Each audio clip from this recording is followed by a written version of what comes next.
On the foggy, early morning hours along the rugged coast of Normandy, Klaus Richter, a seasoned officer serving with the 25th Battalion of the German Artillery, awoke to a scene that was both familiar and eerily transformed. The world outside was shrouded in a light, damp mist that clung to the air, softening the landscape and cloaking the distant waters of the English Channel in an indistinct gray haze. The temperature was noticeably low, carrying that unmistakable crispness of dawn, infused with the salty tang of the sea and the dampness of wet soil, a scent that had become ingrained in the routines of wartime life for years.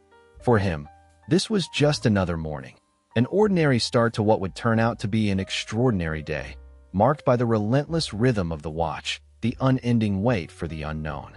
As the first faint hints of sunrise struggled to breach the horizon, Klaus held his binoculars tightly, scanning the vast expanse of water before him.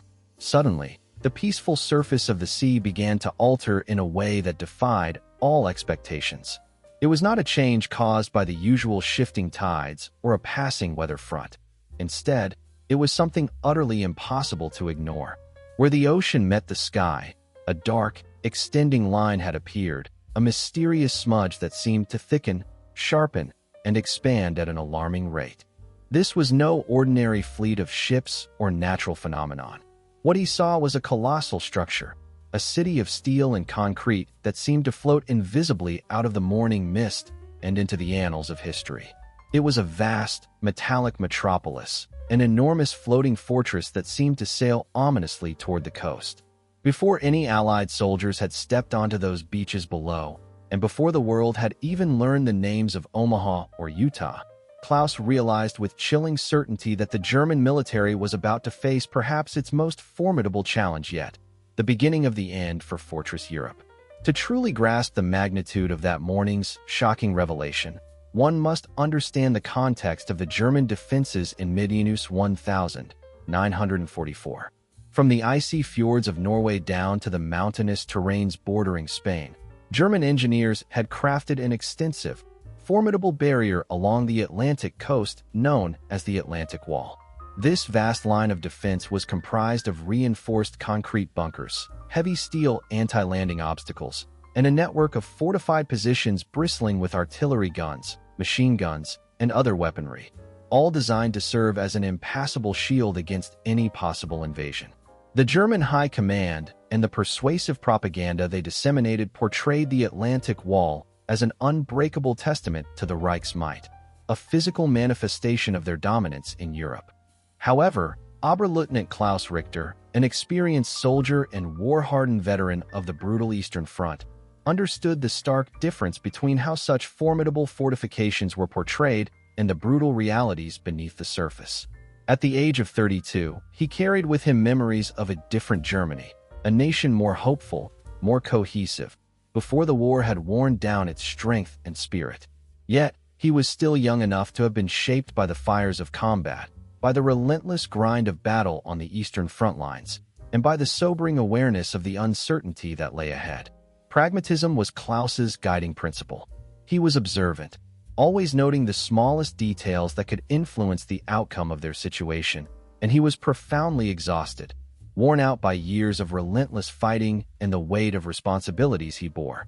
His command consisted of an artillery battery, with solid, well-maintained cannons housed within reinforced concrete emplacements located just a few miles inland from the beaches designated by the Allies with code names like Omaha and Utah. From his vantage point in a concrete bunker embedded into a high bluff overlooking the sea, Klaus possessed a commanding view of the approaching waters, where every day he and his men carried out rigorous drills, calculating firing solutions, maintaining their weapons intensely, and steadfastly gazing out at the gray, featureless water. Throughout these endless days, conversations among the soldiers often centered on the anticipated invasion, referred to in military circles as Operation Overlord, and specifically the planned assault date known by the codename Der Day X, the Day of Destiny.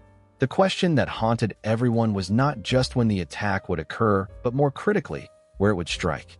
German intelligence specialists were convinced that the main assault would unfold at the shortest crossing point, an invasion at Pas de Calais, since it offered the quickest route across the Channel. This area was considered a logical choice, especially since it was where the bulk of the German defending forces, the 15th Army, had concentrated their strength in the west. Normandy, by contrast, was largely viewed by the High Command as a secondary location, perhaps a diversionary effort or a minor operation meant to draw attention away from the real target. This misconception, however, proved to be a catastrophic misjudgment, one that was no accident, but rather the result of an ingenious Allied deception campaign called Operation Fortitude. Through a series of sophisticated misinformation, fake radio signals, dummy tanks, and phantom armies, the Allies successfully convinced the Germans that the main invasion was imminent at the Pas de Calais, leaving Normandy's defenses dangerously unprepared for the true assault to come. This strategic blunder meant that the defenders in Normandy, including units like the 64th Infantry Division, better equipped and more experienced than most in the region, were still only a shadow of the elite forces that had previously conquered France 4 years earlier. Claus's division was composed of a mixture of battle-hardened veterans, many of whom had fought on the Eastern Front, alongside a large contingent of very young teenage conscripts and older reservists, all of whom faced a terrifying certainty that they might not survive the coming days. Yet, despite the bleak outlook and the tension that hung over them like a thick fog, Claus remained calm and resolute, knowing that every moment could decide the fate of thousands and perhaps the entire course of history itself. Although they displayed bravery and a deep sense of duty, they could not be compared to the formidable stormtroopers of the year 1940. They were, rather, defenders, soldiers assigned the critical task of holding a defensive line that was stretched perilously thin over a vast expanse. The defensive structure known as the Atlantic Wall was far from an unbroken, impenetrable barrier. Instead, it resembled a fragmented patchwork. Many of its bunkers remained incomplete, and the minefields laid out along the coast were riddled with gaps and vulnerabilities. The immense distances involved meant that even a well-fortified position could be easily isolated or bypassed by the enemy. Commander Richter was well aware of these realities. He had observed the shortcuts that local farmers still used to cross the fields, shortcuts that created blind spots in the fields of fire and weak points in the defenses.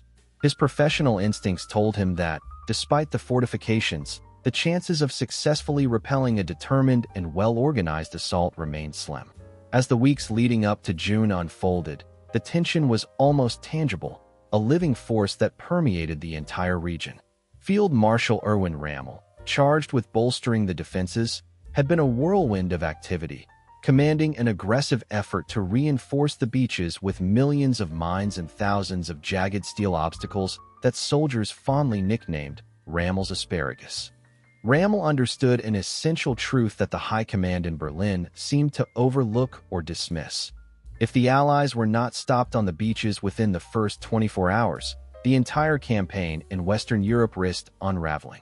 Once the initial wave of landings succeeded, Allied air superiority would unleash destruction upon any German reinforcements attempting to push through to the coastline. The first day, therefore, was the critical moment, an all-or-nothing juncture that could decide the fate of the Western Front. However, on June 5th, the weather unexpectedly shifted. A fierce storm swept in, bringing with it powerful winds and tempestuous seas. The German Meteorological Service issued confident predictions that opposed any likelihood of an invasion for several days. This forecast had a calming effect on many high-ranking officers, allowing them and their units to relax and lower their guards, believing the assault was indefinitely delayed. It was also the reason Field Marshal Rommel himself was absent from France during those tense days. He had traveled back to Germany to celebrate his wife's birthday, thinking that the raging storm would serve as a natural barrier, keeping them safe from the impending attack. As dawn broke on June 6th, the routine atmosphere persisted among the defenders, including Artior, who was on watch in the early morning chill. The storm had recently passed, but the sea remained choppy and unpredictable. No one anticipated an imminent invasion, not until a sudden flicker in the distance caught Reuter's eye. He raised his sturdy Zeiss binoculars with practiced ease, focusing carefully to get a clearer view. His heartbeat, which had been slow and steady during his night watch, suddenly intensified, pounding fiercely against his ribs. What he initially mistook for a flicker proved to be far more alarming. Ships appeared on the horizon. Not a small patrol or a quick raiding vessel, but hundreds of ships, an entire fleet. And behind these primary vessels, a growing number of additional ships emerged, seemingly endless. RTOR swept his binoculars from left to right in a frantic attempt to take it all in. Everywhere he looked, the sea was no longer just a gray expanse of water. It transformed into a relentless, dark mass of ominous shapes. A cold wave of dread crept up his spine, an instinctive recognition that whatever was approaching was beyond any logical estimate or prior intelligence. It was akin to staring at a complex math problem with no solution in sight. For a long, agonizing moment, RTOR struggled to process what his eyes were revealing. The scale of the approaching fleet seemed almost an insult to the principles of logic and probability. German intelligence had estimated that the Allies might amass around 3,000 vessels for an invasion, a staggering number, to be sure, but still conceivable with immense effort. What RTOR was witnessing was something entirely different, something much more overwhelming. He attempted to count the vessels, but the task was futile. The number vastly exceeded his capacity to estimate. His instinct kicked in swiftly, and he began to categorize what he saw. He discerned the imposing silhouettes of battleships, their enormous forms dominating the fleet. Cruisers moved in formation around them, their armament ready for battle. Swarms of smaller, speedier destroyers circled the larger ships like wolves circling their prey, darting back and forth at dangerous speeds. What truly struck RTOR, however, was the seemingly endless stream of other vessels, landing craft of various shapes and sizes. They were packed so densely along the sea's surface that they appeared to be drawn together magnetically, like iron filings converging around a magnet. The sight before him was nothing short of apocalyptic, and the understanding dawned painfully that a full-scale invasion was now unfolding before his very eyes, with an immense fleet that defied all previous estimates and expectations. He blinked rapidly, rubbed his eyes with a trembling hand, and looked again at the horizon, hoping for some change, some hint of illusion breaking apart. Yet, no matter how many times he glanced in that direction, the scene remained stubbornly unchanged. Gradually, as the first light of dawn crept over the horizon, the image before him became not clearer, but sharper, more defined, and in that clarity, it grew overwhelmingly imposing. The vast mass of ships stretched out endlessly. The number later confirmed to be close to 7,000 vessels, an enormous fleet assembled from no fewer than 8 different nations. This colossal gathering would forever be remembered as the most formidable amphibious invasion force ever assembled in human history. But for RTOR, it was not merely a figure on a report or a statistic to be recited. It was a living, breathing force that seemed to press against the very edge of the world, bending the horizon itself under its weight. It was a visible testament to an industrial might so immense that every prior understanding of warfare seemed rendered obsolete, outdated by the sheer scale and technological prowess of what was unfolding before him. Images of concrete fortifications came unbidden, Germany's walls of impregnable concrete designed for defense. Yet here, the Allies responded with ingenuity and strength, constructing a bridge of steel that spanned the water like a living, breathing artery of warfare. His hand, damp with sweat, clenched the field telephone with a shaky grip as he fought to maintain composure. "This is RTOR at Observation Post 4, he announced into the receiver, voice steady but tense. "I have visual contact with the channel. There are ships in sight." The voice that responded was wearied, dismissive, as if the image he was describing couldn't possibly be real. "We've received reports of only a few ships near Leutnant, perhaps a raid. Please stand by," came the clipped reply. But Reuter's voice pierced through the skepticism, strained with urgency. "No, you don't understand," he insisted, voice rising. "It's not just a handful. It's thousands, an entire armada stretching from one horizon to the other." The line fell silent for a moment, thick with disbelief. RTOR could almost imagine the man on the other end picturing him as a junior officer prone to hysteria, frightened by shadows in the dawn. For a moment, he hesitated, then a second voice, more official, came through. "Oberberleutnant, the commander in charge. The sea conditions are not suitable. Your reports are mistaken. Reuter's frustration boiled over. For God's sake, he yelled into the receiver, voice cracking under the weight of conviction. I am looking at it with my very own eyes. He slammed the telephone down in exasperation, a surge of helplessness washing over him. The reality was too enormous to accept readily, too impossible to reconcile with the official reports that insisted otherwise. Desperate, he reached for another line, this time calling directly to regimental headquarters to speak with his commanding officer. When the line was answered, his voice was urgent and unwavering. Sir, this is RTOR. The invasion fleet is here, about 10,000 ships. He was aware that he might be exaggerating, perhaps almost to the point of hyperbole, but in that instant, the figures he rattled off felt like nothing more than a mild understatement compared to what he was witnessing firsthand. The major on the other end responded with skepticism. RTOR, are you certain? What about the weather conditions? He asked, voice cautious. Reuter's reply cut through any doubt. Major, the weather is clear enough to see the end of the world, and it's sitting in the English Channel, requesting permission to open fire.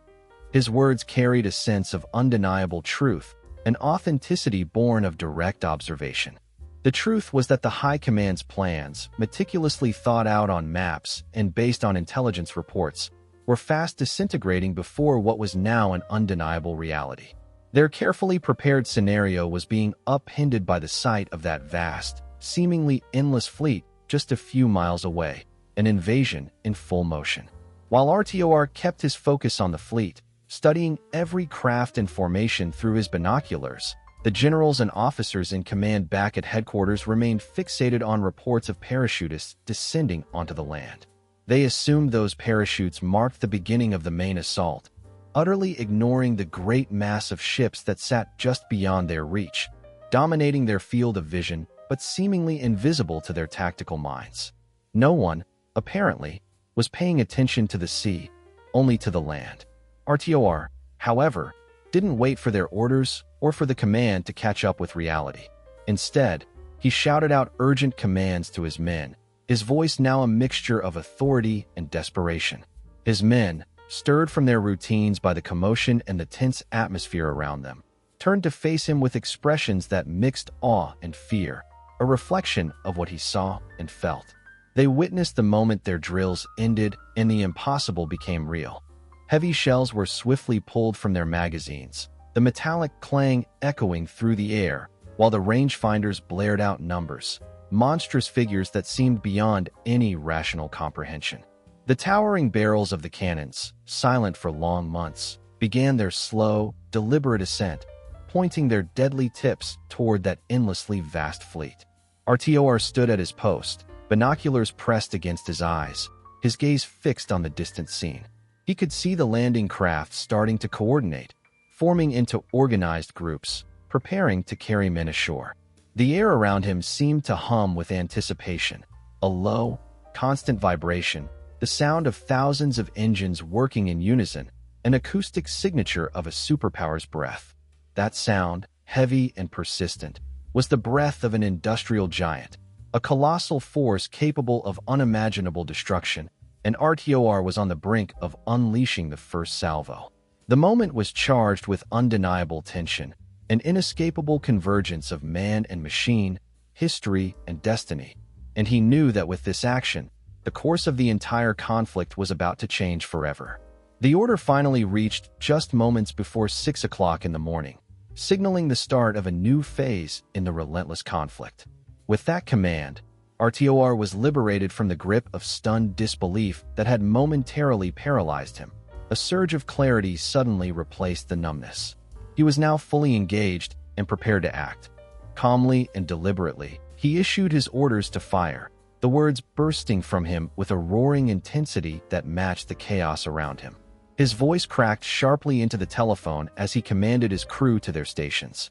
Moments later, the earth beneath his feet trembled violently as the first artillery shells thundered into the water, marking the beginning of their attack. The initial shot was followed swiftly by a second, and then a third, as the shells screamed through the air, carving arcs over the vast waters.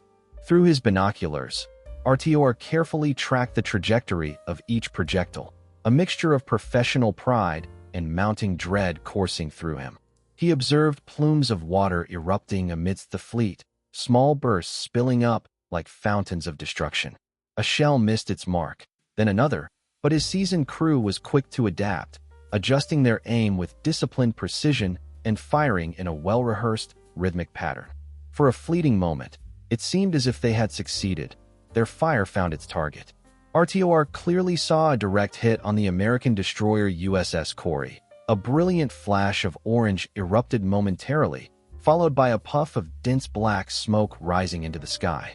Some reports suggest the ship might also have hit a mine, but from Reuter's vantage point, it was clear that his guns had launched the first decisive blow, causing the vessel to list heavily, crippled, and ultimately sink. Cheers erupted among his crew, their voices rising in a surge of triumph. For a brief interval, it genuinely felt like they were engaged in a real battle, like their rigorous training, their discipline, and their effort had made a tangible difference, turning theory into reality. Yet, that exhilarating feeling was ephemeral, quickly fading as reality reasserted itself. After the USS Corey was struck, the fleet refused to retreat or fall into disarray. It showed no signs of distraction.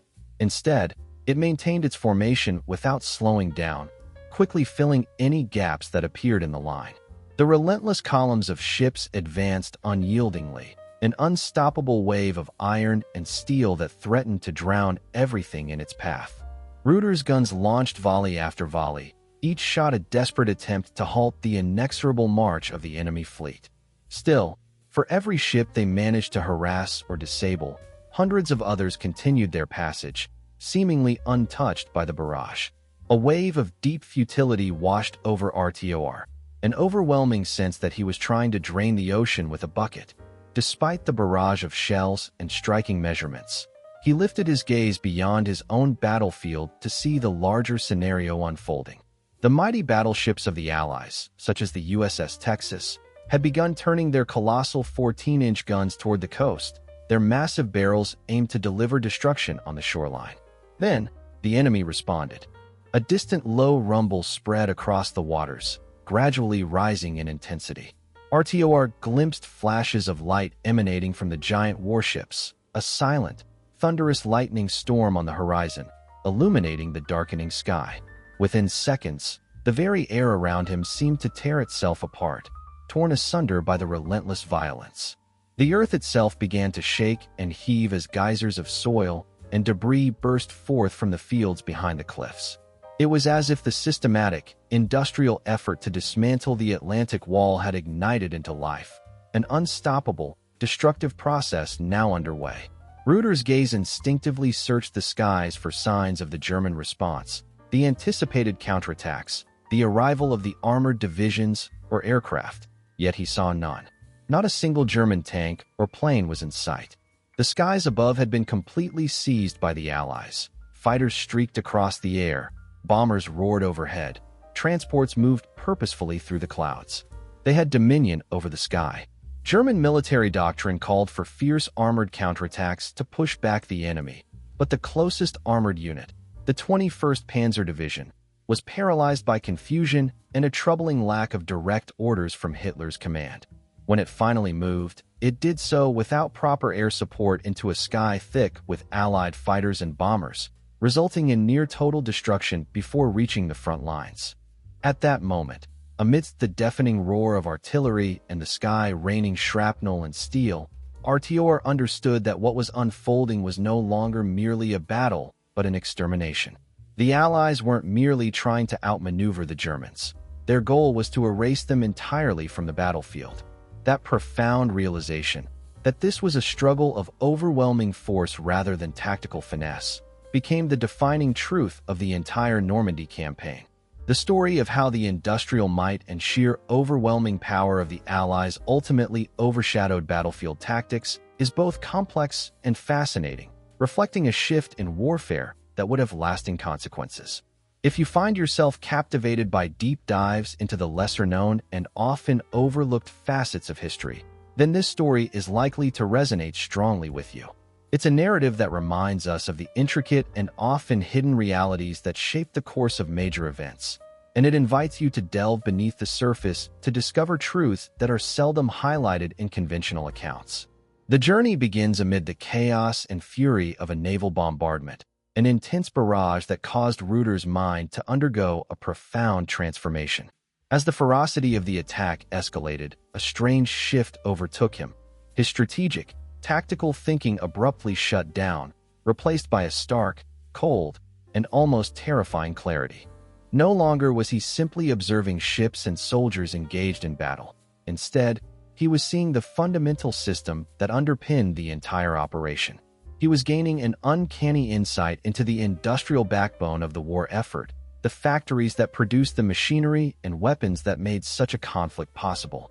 Through his trembling binoculars, Artior looked beyond the immediate scene, beyond the warships cutting through the water and the armed men braced for combat, and envisioning the vast manufacturing complexes of Detroit. He couldn't help but picture the endless assembly lines, the relentless churn of trucks, engines, and countless other military supplies being produced on a scale that German industries could only dream of matching. This realization brought a sobering understanding that the logistical nightmare of supporting an invasion, supplying hundreds of thousands of men on a hostile, foreign shore, was not an insurmountable miracle, but rather a straightforward consequence of intense industrial output.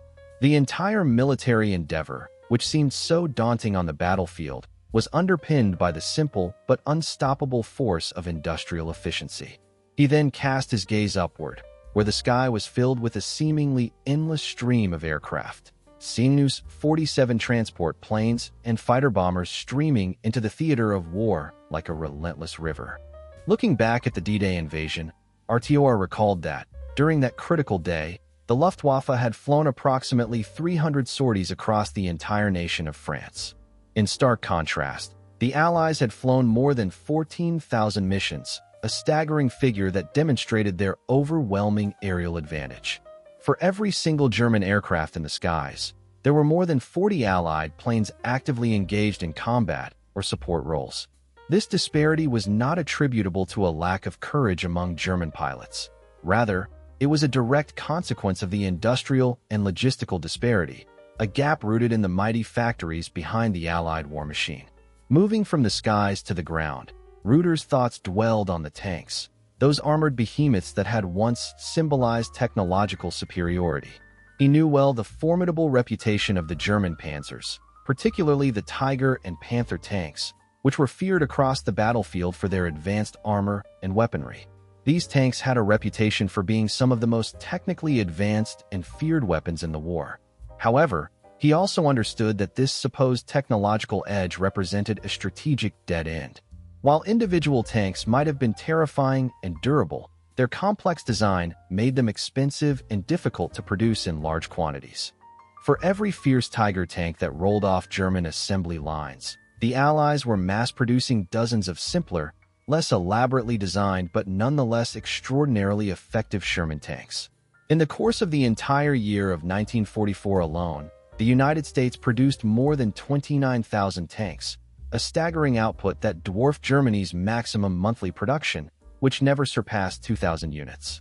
This contrast revealed a crucial truth. The Allies' plan was not to rely solely on the superior quality of their tanks to secure victory. Instead, they intended to prevail through sheer quantity, overwhelming the German panzers with a relentless flood of steel. The strategy was to generate an insurmountable mountain of steel and firepower, rendering the German armored units less decisive in the grand scheme of the war. This realization signified a new and brutal reality, an industrial calculation that spelled defeat. All the passionate rhetoric about willpower, national resolve, and ideological strength evaporated in the face of these overwhelming statistics. Nazi ideology had long championed the idea that a united, determined people could triumph over what they depicted as the decadence and weakness of democratic nations. Yet, the shattering numbers told a different story, serving as stark proof that steadfast ideology alone could not withstand the relentless force of industrial production. A bomber plane, a battleship, or an entire army could not be defeated simply through conviction or moral resolve. The brute facts of production and logistics carried the day. In this moment of clarity, RTOR experienced a profound, almost spiritual despair. Despite their bravery and discipline, he reminded himself that he and his men were good soldiers. Yet, they faced a tragic and seemingly inscrutable fate. Their imminent demise was not necessarily due to a lack of skill or courage, but because they were so vastly outnumbered and outproduced on a scale that defied comprehension. They were part of a conflict that was already prejudged, a contest that was unreachable by mere effort or willpower alone. His entire German unit, and indeed the entire German military presence in the West, resembled a finely crafted sword confronting a gargantuan, steam-powered drop hammer, a mechanical device designed to crush anything in its path. The outcome of this brutal contest was predetermined. Victory was impossible. His thoughts drifted to the propaganda posters and the unwavering but illusionary belief back home, which clung to the hope of final victory. RTOR knew now that this belief was founded on falsehoods, not merely political propaganda, but on cold, hard mathematics. The high command in Germany was undoubtedly aware of the reality. They must have seen the production charts, the raw numbers, meticulously compiled and understood by analysts and strategists alike. Yet, despite this knowledge, they continued to send RTOR and millions of others into a war they could see was unwinnable. They had sacrificed countless lives, driven by a faith in victory that, in truth, was built on fragile illusions and unsupported by the stark facts of industrial capacity. The tragic irony was that the war effort was fundamentally doomed from the outset, not because of the individual heroism of soldiers, but because of the cold, inexorable laws of production and logistics that favored the Allies in the end. As the final year of the war approached, it became painfully evident that the psychological toll on those fighting at the front lines was reaching an unbearable peak. The relentless confrontation with an almost incomprehensible truth, an oppressive reality rooted in the ruthless machinery of war, began to take its toll, resulting in a disturbing rise in suicides among officers and soldiers alike.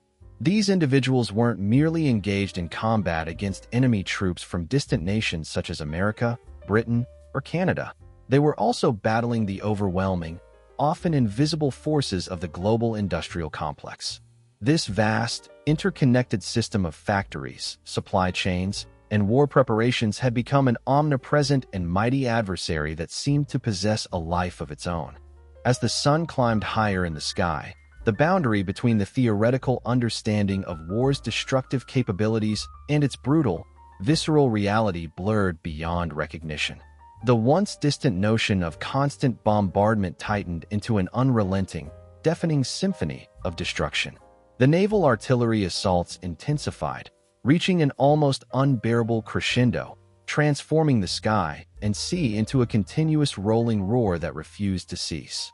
The very concrete of the fortified underground bunker trembled beneath the barrage, and dust and debris rained down from the ceiling in a relentless shower, a testament to the relentless assault above. Through a narrow observation slit, RTOR watched as the first waves of landing craft reached the tumultuous shoreline. The landings were brutal and chaotic. Higgins boats, designed for such moments, dropped their ramps and disgorged American soldiers into the surf with a thunderous splash.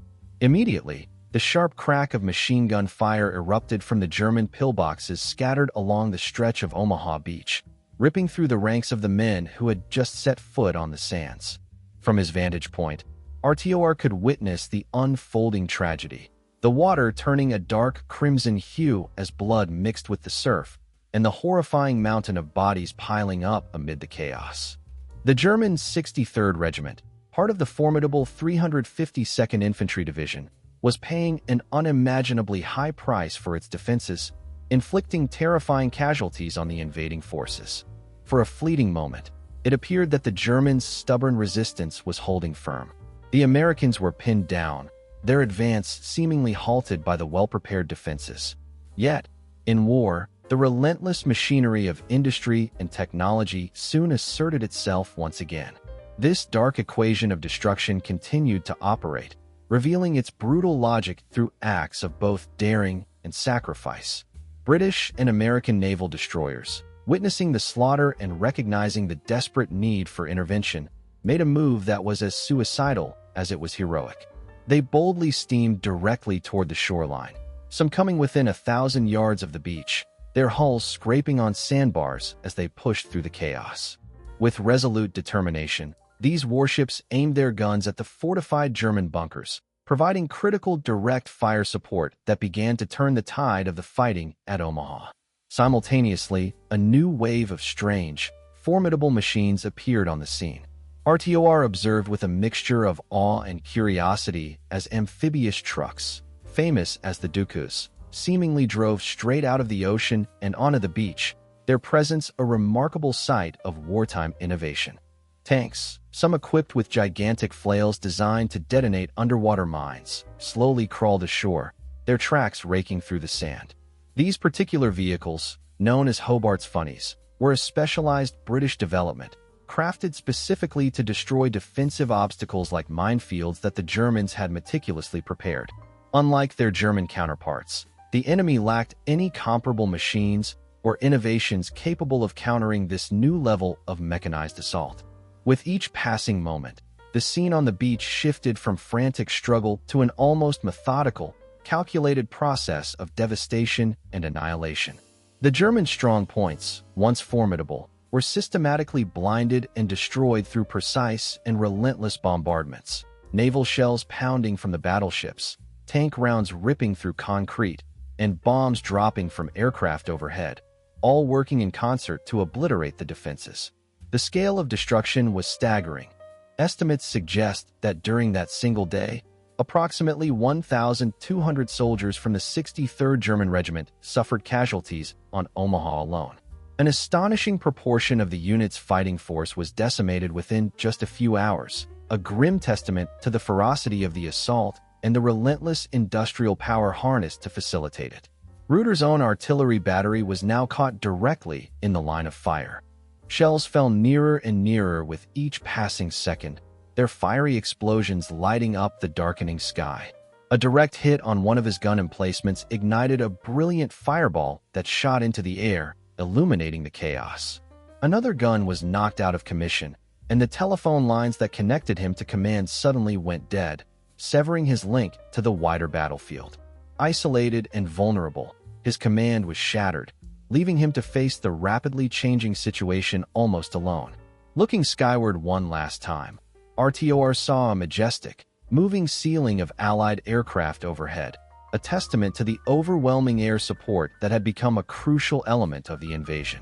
Out at sea, the first wave of landing craft was being rapidly replaced by subsequent waves, a second and a third, forming a continuous, unending conveyor belt of men and equipment pouring onto the beaches.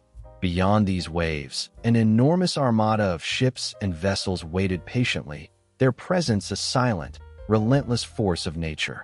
This vast fleet appeared to be capable of sustained operations indefinitely, a tangible demonstration of the immense logistical effort mobilized for the invasion.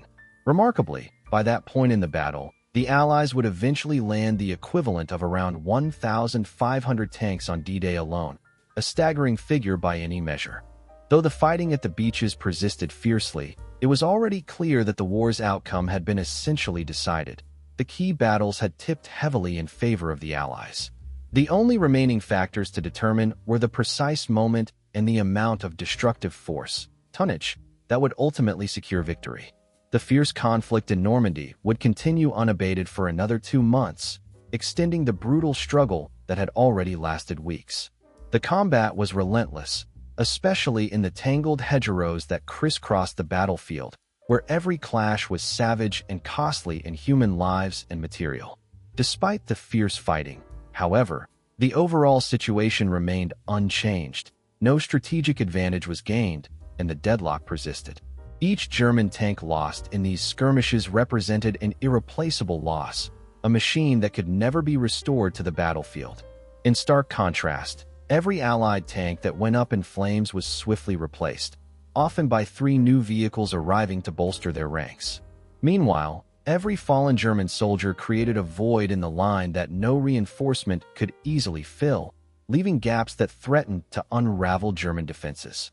For Lieutenant Klaus Richter, and for countless other German soldiers who had survived that initial, devastating day, The rest of the war felt like a tedious epilogue, an unending sequel to a battle already lost. These men continued to fight on, driven by a mixture of sense of duty, instinctual fear, or a misguided patriotism that had become disconnected from any tangible hope or future. The dream of victory had long since dissolved, evaporating like morning mist beneath the relentless dawn of June 6th. When reflecting on the fall of the Third Reich, one might imagine its collapse as a slow and agonizing descent into ruin, culminating in the fierce, destructive battle for Berlin. However, for those German soldiers stationed along the Atlantic Wall, the end came not gradually, but in a sudden, overwhelming burst of revelation that shocked them to their core. It was the moment they glimpsed the horizon filled with an immense fleet, the sky black with endless swarms of enemy aircraft, and an invading force that was more than just an army. It embodied the relentless, crushing power of the modern industrial age. This new form of warfare was unlike any previous conflict. It was not fought solely on the battlefield in hand-to-hand combat, but from factories and assembly lines thousands of miles away, where the true engine of destruction was forged. One German officer, gazing through his binoculars at the sea, which now seemed to turn to steel before his eyes, experienced a moment of chilling clarity. It was then that he understood. This was the beginning of the end, a turning point where the total might of modern warfare was laid bare and emphasized the magnitude of what was to come.